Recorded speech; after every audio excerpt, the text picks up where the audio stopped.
I am hoping that Israel will wipe Hamas off the face of the map. South Carolina Senator and Republican presidential candidate Tim Scott, speaking about the war between Israel and Hamas, joins us now.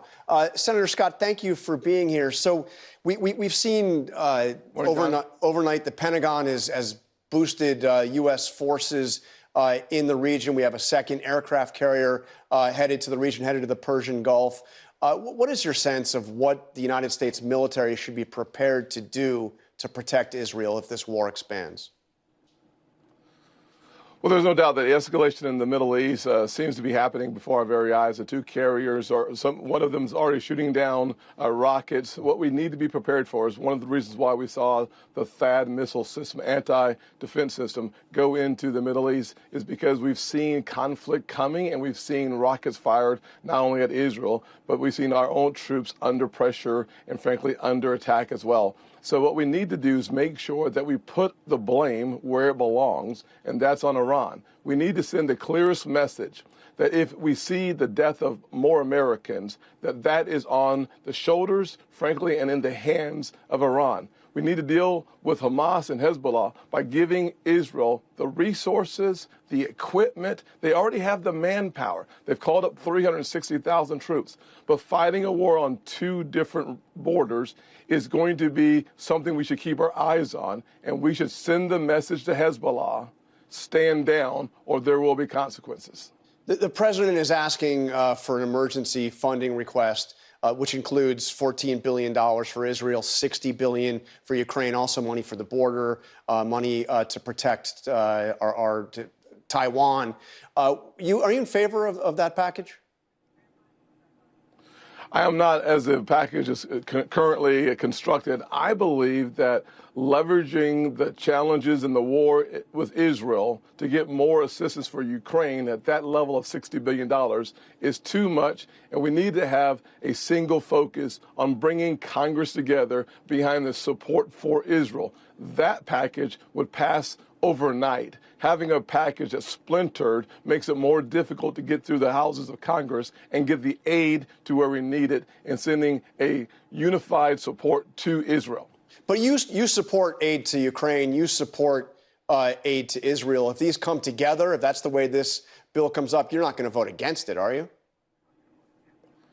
I will in the current construct. There's no doubt that we spent about, over the last 2 years, $100 billion to Ukraine in this one package. It's $61 billion for Ukraine, only $14 billion for Israel. Israel is at the beginning of a long, protracted war. I think we are much better off, better served as a nation, focusing our resources and our attention immediately on Israel and continuing to provide the kind of level of accountability and responsibility the American people want to see as it relates to the resources for Ukraine. If we do those separately, I believe we get the Israel package done almost overnight, and then we have the longer process of providing more resources, depending on the level, to Ukraine. But most importantly, I'd say there is the southern border that must be addressed in the middle of this. One of the challenges that we've seen on our southern border are people coming from actually Iran, from Yemen, from Syria. Thousands of people have crossed our southern border, and on both sides of the aisle, the one thing we can agree upon is that the national security threat represented by an unsafe, insecure, and wide-open border has never been higher than it is today. I want to ask you about something that you said just a few days after October 7th when Hamas attacked. You said that Joe Biden had blood on his hands. That didn't really sound like the Tim Scott that I know, the hopeful, optimistic campaign you talked about running. But sometimes in the heat of the campaign, you say things that maybe you regret. Do you regret saying that, of saying that the President of the United States has blood on his hands? I don't, actually. I'm a happy warrior without any question, but we are now in the midst of a conflict. And so the warrior in me requires responsibility to start at the top. When you think about the fact that the weakness of Joe Biden attracts conflict around this world, and frankly, the negotiations with Iran is what specifically I was talking about. $6 billion for hostages only creates a bigger market for Americans abroad. But Senator, if I can just, John, let me finish. Okay. That money, let me finish, John. Look, that money, we know Hamas's first thank you was to Iran. 90% of their money comes from Iran. You put those pieces of the puzzle together. That's why this administration froze those dollars just last week.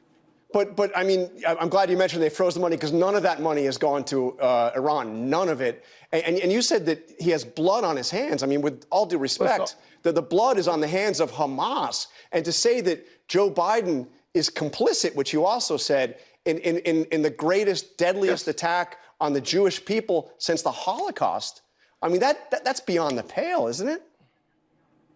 I mean, well, John, you don't really right think back to where we find ourselves.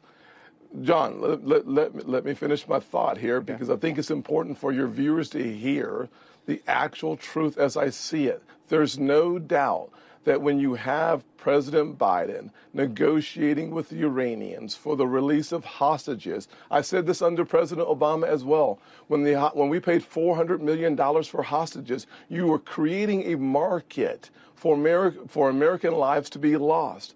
When you pay $6 billion, do not be surprised when the result of that $6 billion leads to more conflict in the Middle East, and we've seen more than 30 Americans lose their lives. I'm saying with great clarity that weakness from the American president, plus the negotiations leading to terrorist attacks by negotiating with the #1 state sponsor of terrorism in the world, yes, it creates complicity. Okay, but I think we can agree that the blood is on the hands of Hamas. That's who is to blame. We can agree that, no doubt, the person who pulls the trigger is primarily responsible, but that does not release the president of our country as being complicit and responsible in what we're seeing unfold in part. Okay, Senator Scott, thank you for joining us. Appreciate your time.